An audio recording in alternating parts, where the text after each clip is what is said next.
Hello viewers, আসসালামু আলাইকুম। Welcome back to my channel. আশা করি আপনারা সবাই ভালো আছেন। আমি ভালো আছি। আমি আজকে একটি নতুন ভিডিও নিয়ে আপনাদের সামনে হাজির হয়েছি। আজকে আমি রান্না করব ডিম দিয়ে নতুন আলু আর বড়ি দিয়ে রান্না করব। চলুন আপনাদের সাথে রান্নাটা শেয়ার করি। ফার্স্টে আমি একটু তেল দিয়ে নিব, দিয়ে আমি ডিমটা সুন্দরভাবে ফ্রাই করে নেব। আমি ডিমগুলো সুন্দর করে ফ্রাই করে নেব। এর জন্য দিয়ে দিব একটু হলুদ গুঁড়া, একটু লবণ দিয়ে আমি সুন্দর করে ডিমটা ফ্রাই করে নেব। ডিমটা আমি সুন্দর করে ফ্রাই করে নিয়েছি। এবার আমি বড়িগুলো একটু হালকা লাল লাল করে ভেজে নিব ওই তেলের ভিতরেই। এখন আমি সুন্দর করে পাটায় বেটে নিয়েছি কাঁচামরিচ, পেঁয়াজ, রসুন, জিরা। এখন আমি মশলাগুলো দিয়ে দেব। মশলাগুলো আমি সুন্দর করে কষাই করে নেব। দিয়ে দিব হালকা একটু পানি। এখন আমি এক এক করে মশলাগুলো দিয়ে দেব। দিয়ে দেব একটু হলুদ গুঁড়া, দিয়ে দিব পরিমাণ মতো লবণ, দিয়ে দেব হালকা একটু মরিচের গুঁড়া কালার হওয়ার জন্য, দিয়ে দেব একটু ধনিয়া। এবার আমি মশলাগুলো খুব সুন্দর করে কষিয়ে নিব।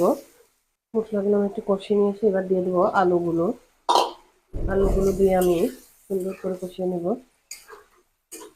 এখন আমি দিয়ে দেব বড়িগুলো, আমি দিয়ে দিব। যেহেতু আমি বেশি পানি দেব না, নতুন আলু সিদ্ধ হয়ে যাবে, এই জন্য আগে থেকে আমি বড়িটা দিয়ে নিলাম। কষাই করার জন্য দিয়ে দিলাম একটু পানি। ঢাকনাতে ঢেকে দেব। ঢাকনাটা খুলে এখন আমি একটু নেড়ে চেড়ে দিব। সমস্ত মশলা একবারে দিয়ে দিয়েছি। আমার আলুটা প্রায় সিদ্ধ হয়ে আসছে, আর একটু সিদ্ধ হবে। এখন আমি আর একটু ঢাকা দিয়ে রাখবো।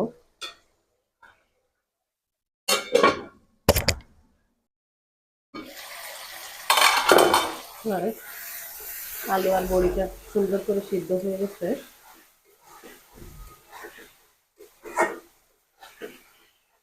সুন্দর করে আমি কষা করে নিয়েছি। এর দিয়ে দিব ঝোলের পানি। দিয়ে দিলাম ঝোলের জন্য পানি।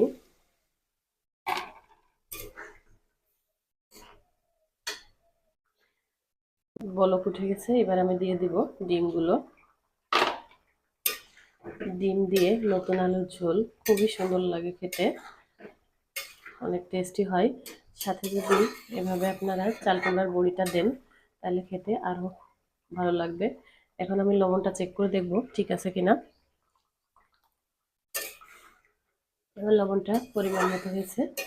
এখন আমি ঢাকনা দিয়ে 5 মিনিট মতো ঢেকে রান্না করব, তারপর নামিয়ে নেব।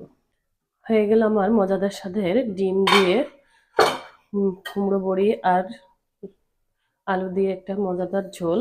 আপনারা চাইলে এভাবে ট্রাই করতে পারেন বাসায়, আশা করি ভালো লাগবে। আমার ভিডিওটি যদি আপনাদের ভালো লাগে, প্লিজ লাইক, কমেন্ট, শেয়ার করেন এবং প্লিজ আমার চ্যানেলটি সাবস্ক্রাইব করতে ভুলবেন না। Thank you so much for watching my video. আল্লাহ হাফেজ।